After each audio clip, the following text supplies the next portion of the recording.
It's Drew Shannon with Cage Nation TV, and a breaking story over the past couple of days. The Madman, Charlie Gathers, has called out Jason the Whip Willett. Why? Well, we've got the man on the phone right now to find out. Charlie Gathers, how are you, sir? Hey, not too bad. How you guys doing? Doing all right, Chuck. Now, let's just start right off. How did this whole thing start? I knew that you guys called and said you wanted to do a quick interview or whatever. So, I've been pondering how to handle the whole interview, and I knew you were going to ask how. So, I didn't know if I let my emotions get the best of me and just start diarrheaing at the mouth and stuff. But I decided to take the higher road, and I just want to, I don't want to throw Hank and everybody under the bus. Even though I know a lot of my fans out here, in my town and the surrounding area, would rather hear me, take a different road. But I just want to say that, me and Fractured City Gear, we've had a falling out due to a failed business transaction. I guess that could be the best way a dumb person like me could say it. It's over shirts and sponsorships and stuff, and it's. I'm not saying that Hank or any of them guys did anything on purpose. Believe it or not, Hank, if you're, I'm sure you're going to hear it, and Willett, you're going to hear it too, but. I'm not saying that it's done on purpose. I actually still, in a sense, respect these guys.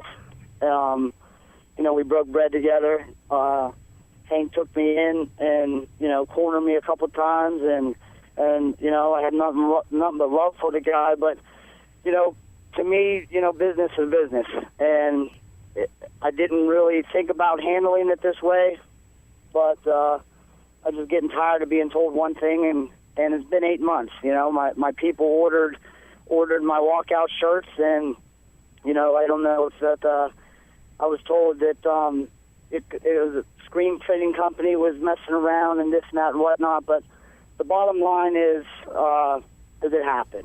Whether it's Hank's fault or not. I'm not, like I said, I'm not trying to throw them under the bus, but right. It is what it is, and I sat around and I just I feel like I'm the little guy way out here in the sticks, and I feel like I'm told one thing, and then when the doors closed, I feel like I'm being laughed at, and I was talking to a good buddy of mine that's been a friend of mine since way back. We've been back to back with each other, throwing fists at other people, type of friend. And he said something that made me go this route. It made me think about myself and how far I've come, to the point where he said we were talking about fighting and stuff, and he goes, well, what's up with these shirts? Because he ordered 3, okay, and he's $60 in the hole. And I'm like, look, man, I was like, what I've been saying, and fracture this, fracture that, and he's like, I know, but he said that that put it all in perspective. He said, the people, like, we don't really want to hear about fracture. We handed you our money. We handed you our money, and now it's been this way. He's like, I don't care about the money. He said, but what are you doing? Like, what are you doing for us? He's like, the Chuck that I know, see, my people around here, they call me Chuck. Mm-hmm. He's like, the Chuck that I know, he's like, you fight for us.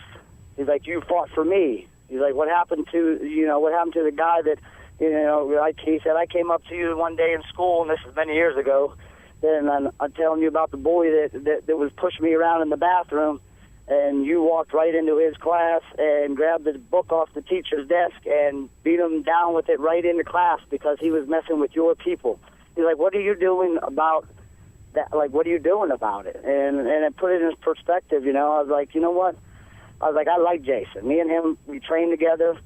We've gone to lunch together. We've been in shows together. They've cornered me, but that all goes out the window now. Right. For me, I'm the type of I've put my own brother in the hospital for less than this. So it's like I'm not one of those guys. It's like I can't fight him because we trained together before, or blah blah blah. We're fighters, and the only way I know how to take care of stuff is with my fist.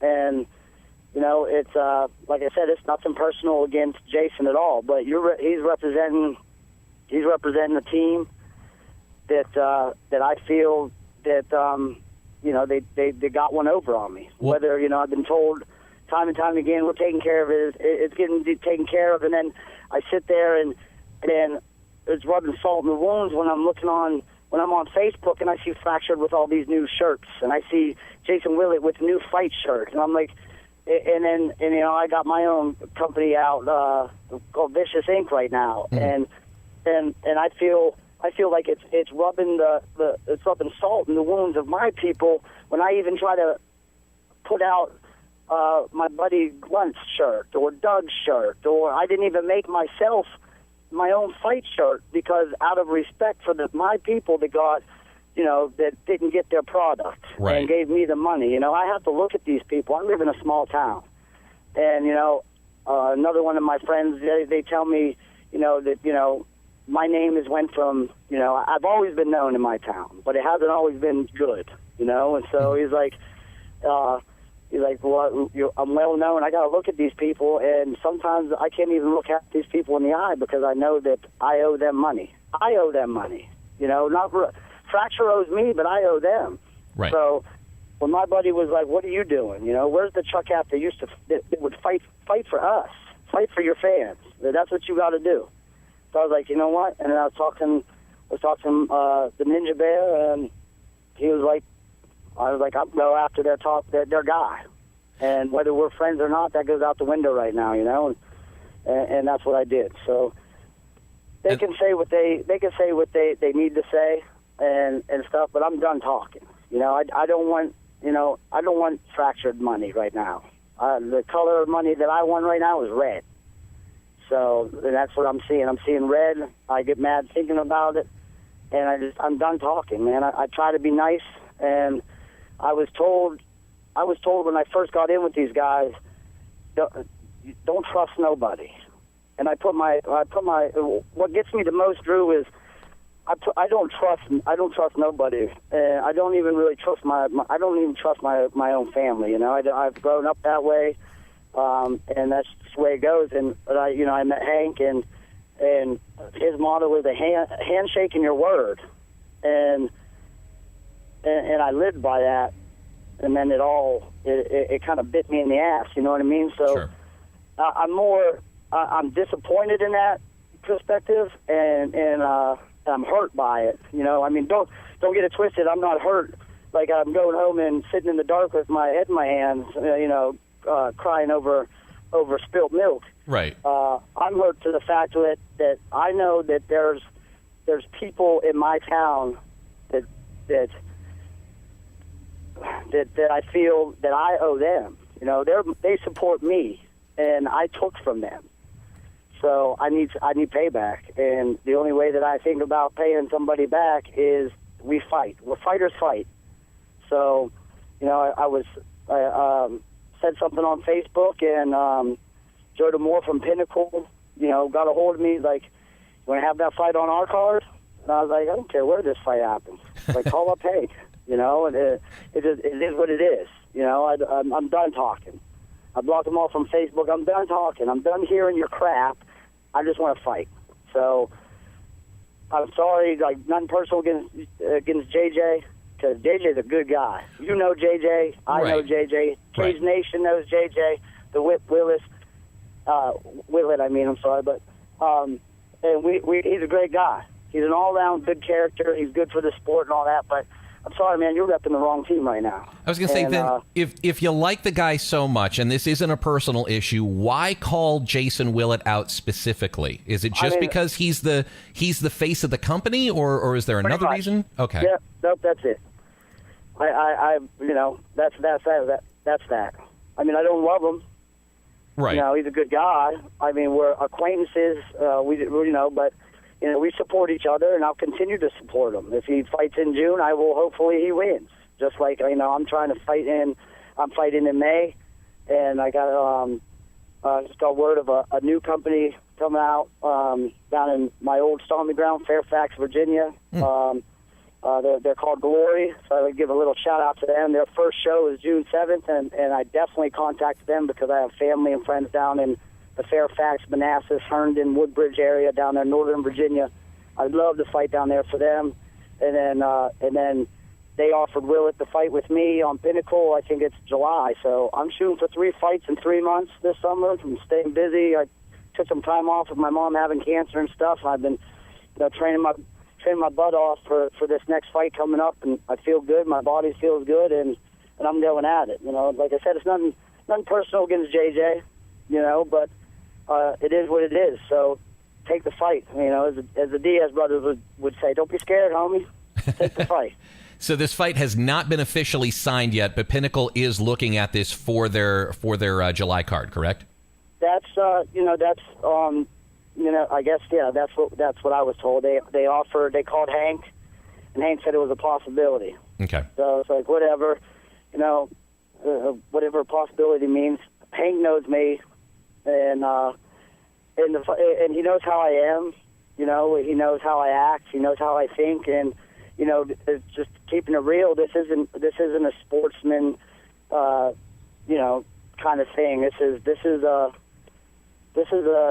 me being me. You guys know one part of me. The other part of me isn't very nice of a guy, and when I feel like I got crossed, even though I said it's not initially, it might not be Hank's fault. I don't know. Right. Because I've been told so much that I don't know. Now I feel like once I heard about Doug's story, it was similar to mine. Now I feel like I'm being laughed at, and I don't like that. I can't get that out of my head.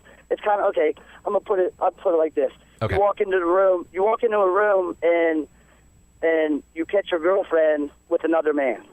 What's your first reaction? I'm going to beat the living shit out of him. Him, right? Yeah. What if he wasn't even told that that she had another man? Right. Like, you know what I'm saying? So that's kind of like you go after him. So I what do? I got to fight for my fans. Who do I go after? The face of the company, and that's what I'm doing. So that's the best way I could put it. So take the fight. We'll touch gloves in the beginning, hug at the end, and I'll buy you a beer. The bottom line is I got to feel like I'm doing something for my people. My people got to see that I'm doing something for them, that I'm still the Charlie Gathers that takes care of his fam, his friends, and his people here, and that's what I'm doing. Like, that's just the bottom line. So, and then I'm going to take the fight money, no win or lose, and I'm going to make it right out of my pocket and buy all of my people that order shirts. I'm gonna have the shirts made, and I'll hand them out. Like I said, I don't want Fractured's money no more. The money that I want from them is red. So I'm calling it blood money. I want the blood money right now. That's all I want to do. All right. Well, Charlie Gathers, thank you so much for spending time with us here and this exclusive interview. And once again, as soon as we find out, or as soon as you find out, as soon as somebody finds out if this fight is going to be taking place in July, please let us know. Hey, no problem. I'd like to say hello to everybody out there, especially Cage Nation, you guys, Albert, Mike, all you guys are good guys. And I have a few window clings for you made by one of my sponsors, Biden Velo's vinyl lettering. So next time I see you, May 3rd, right? May 3rd. All right. Just remind me so I can bring them to the show. Sounds good, Chuck. Hey, best of luck to you, and give your mom our best as well. Hopefully she's, fighting the good fight, and hopefully everything's okay. Yes, sir, I will. Thank you guys very much. Take care. Charlie Gathers, everybody. Let's go. Welcome to the Cage Nation. Welcome to the Cage Nation. Welcome to the Cage Nation.